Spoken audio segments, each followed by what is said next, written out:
প্রথম কথা হলো যে পাকিস্তান এবং আফগানিস্তানের মধ্যে ভয়াবহ যুদ্ধ শুরু হয়ে গেছে। সারা রাত ধরে দুই পক্ষের মধ্যে ব্যাপক সংঘর্ষে শতাধিক মানুষ প্রাণ হারিয়েছে। ইতিমধ্যে আফগানিস্তানের প্রায় 150 আফগান সেনা পাকিস্তানের আক্রমণে প্রাণ হারিয়েছে। আবার পাকিস্তানের প্রায় 50 সেনা আফগানের হাতে প্রাণ হারিয়েছে। এটা হলো দুই পক্ষের দাবি। ঘটনার সূত্রটা কিভাবে এবং বর্তমানের পরিস্থিতি কি, সর্বশেষ অবস্থাটা আমি এখন জানাবো। অর্থাৎ পাকিস্তানের ভেতরে গুরুত্বপূর্ণ দুটি প্রদেশ আছে, একটা হলো খাইবার পাখতুনখোয়া, একটি হলো বালুচিস্তান। খাইবার পাখতুনখোয়া অঞ্চলে টিটিপি, তেহরিকে তালেবান, এটি এটি আফগানের একটি মদতপুষ্ট গোষ্ঠী, তালেবানদের আরেকটি মদতপুষ্ট গোষ্ঠী, যারা পাকিস্তানের মধ্যে প্রায়শই বিভিন্ন সময় হামলা করে এবং এই হামলাগুলো তারা করছে পাকিস্তান সেনাবাহিনী, পাকিস্তানের নিরাপত্তা বাহিনীর উপর। এভাবে চলছে আক্রমণগুলো। আর বালুচিস্তান বা অন্য জায়গায়, অন্য প্রদেশে সেটা আক্রমণ করছে বেলুচিস্তান লিবারেশন আর্মি। এই দুটো গোষ্ঠী পাকিস্তানের মধ্যে দুটো স্বাধীন রাষ্ট্র প্রতিষ্ঠায় তারা এই কাজগুলো করছে বলছে, কিন্তু স্বাধীন রাষ্ট্র প্রতিষ্ঠায় কখনো মসজিদ, মাদ্রাসা, সেনাবাহিনী, জনগণ, শিশু, নারী কিংবা ধর্মীয় প্রতিষ্ঠান আক্রমণের কারণ হতে পারে না। পাকিস্তান বলছে এই আক্রমণের নেপথ্যে রয়েছে আমাদের প্রতিবেশী, ওই যে দেশটি, বুঝছেন তো কোন দেশটি, নাম না বলি চাকরি থাকবে না, আমাদের প্রতিবেশী দেশটি মূল এটার কলকাঠি আছে। সাম্প্রতিক সময় পাকিস্তানে বেশ কয়েকটি গুরুত্বপূর্ণ অঞ্চলে ব্যাপক আক্রমণ চালায়, মানে বিক্ষিপ্ত আক্রমণ চালায় টিটিপি এবং মানে আফগান সমর্থিত এই সশস্ত্র গোষ্ঠীটি। তারা প্রায় কয়েক মাসের মধ্যে কয়েক শত পাকিস্তান সেনাবাহিনীর ব্রিগেডিয়ার, কর্নেল, মেজর, সোলজার এই লেভেলে প্রচুর সংখ্যক সেনা সদস্যদের হত্যা করে, যেই হত্যাটা ভারতীয়রা করতে পারেনি। অর্থাৎ ভারতীয় বাহিনী এত চেষ্টা করেও আফগানিস্তান মানে পাকিস্তানের যত বড় ক্ষতি করতে পারেনি, তার চেয়ে অনেক বেশি ক্ষতি করে ফেলছে আফগানিস্তান পাকিস্তানের মধ্যে এই চোরাগোপ্তা বা আত্মঘাতী বা বিভিন্ন রকম হামলা করে। তো এটা নিয়ে পাকিস্তান বারবারই আফগান সীমান্তে তারা অ্যাটাক চালায়। যখনই আক্রমণ হয় তখনই তারা আফগান সীমান্তে বিভিন্ন জায়গায় টার্গেট অ্যাটাক চালায় এবং পাকিস্তানের ভেতরে টিটিপি বা বেলুচিস্তান লিবারেশন আর্মির যে গ্রুপগুলি আছে তাদের উপর সরাসরি বা সন্ত্রাস বিরোধী অভিযান চালিয়ে তাদেরকে ধরে, মারে, জেলে ঢুকায়, এগুলো পাকিস্তান কন্টিনিউ করে। তো সাম্প্রতিক সময় পাকিস্তানে এই সংখ্যাটা অনেক বেশি বেড়ে যায়। বেড়ে যাওয়ার ফলে তো গতকালকে যেটা হয়, পাকিস্তান তাদের একটা পূর্ণ শক্তি নিয়ে গজব লিল হক, অর্থাৎ ন্যায়ের পথে লড়াই, কোরআনের একটি আয়াত থেকে এই শিরোনামে পাকিস্তান নতুন একটি অপারেশন শুরু করে। এই অপারেশনটি শুরু করে তারা আফগানিস্তানের ভিতরে 3টি প্রদেশে ব্যাপক অ্যাটাক চালায়। অর্থাৎ শুরুটা হয়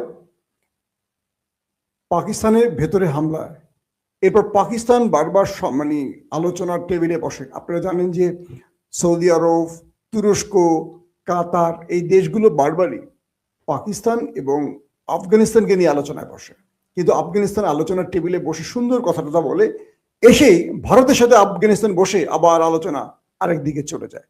যারা আফগান প্রেমী আছেন তারা একটু শক্ত করে বসবেন, আজকে আপনাদের কিছু তথ্য দেব। একটু আফগান প্রেমীদের চেহারাগুলো আমি দেখতে চাই, কেন প্রেমী সেটা বুঝতে চাই।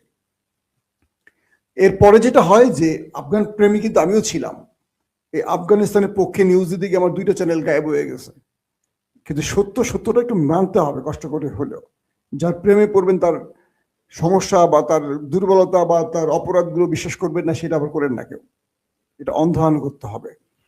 তো এই পরিস্থিতির আলোকে পাকিস্তান কালকে 3টি জায়গায় বড় আক্রমণ চালানোর পর 133 জন পাকিস্তানের দাবি, যদি এখন আপডেট আরো বেড়েছে, প্রায় 150 জনের মতো হত্যা করে পাকিস্তান আফগান সেনাবাহিনীর। এবং তারা এই সময় প্রায় 28টি স্পট দখল করে ফেলে। আফগানিস্তানের যে চেকপোস্ট বা তাদের যে সীমান্তে তাদের যে ঘাঁটিগুলো, প্রায় 28টি ঘাঁটি দখল করে ফেলে এবং বলা হচ্ছে যে তারা প্রায় 80টির মতো এপিসি, ট্যাঙ্ক, যুদ্ধযান, সামরিক যান বা সেনাযান দখল করে অর্থাৎ দখলে নিয়ে নেয় পাকিস্তান আফগানিস্তানের কাছ থেকে।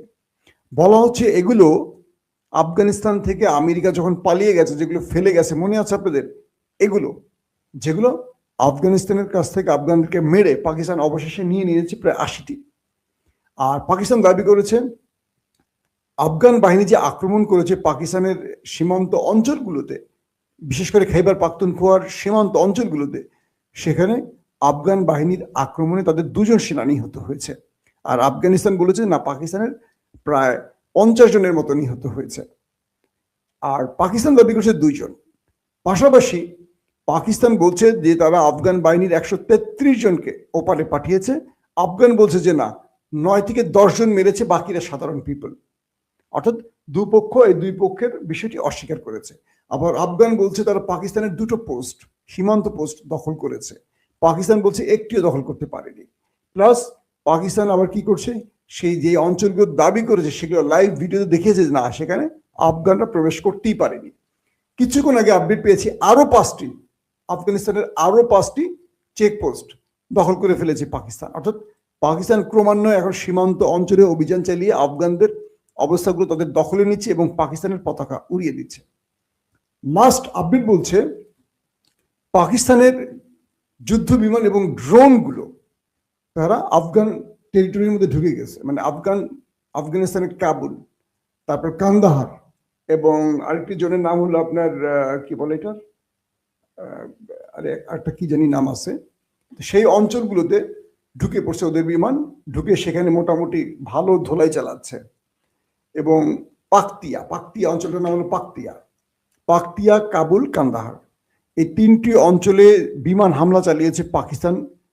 এবং সেখানে কিছুক্ষণ আগে আরেকটি আপডেট পেয়েছি যে একটি ইউরোপ ভিত্তিক থিঙ্ক ট্যাঙ্ক প্রতিষ্ঠান, আমি একটু দেখলাম যে ওসিন্টের ভাষায় বলা হচ্ছে যে আফগানিস্তানের যিনি সর্বোচ্চ নেতা হেবাতুল্লাহ আখুনজাদা, তিনি এই হামলায় নিহত হয়েছেন এবং সঙ্গে আরো বেশ কজন আফগান কি বলবো শীর্ষ নেতাও এই হামলায় নিহত হয়েছেন। তবে পাকিস্তান এবং আফগানিস্তানের পক্ষ থেকে এই বিষয়টি কেউ স্বীকার করেনি। এটি ইউরোপ ভিত্তিক আন্তর্জাতিক গোয়েন্দা একটি থিঙ্ক ট্যাঙ্ক ওসিনসেন, সেই ওসিন্টের বরাদ দিয়ে এই সংবাদটি আবার অনেকগুলো গণমাধ্যমেও এসছে।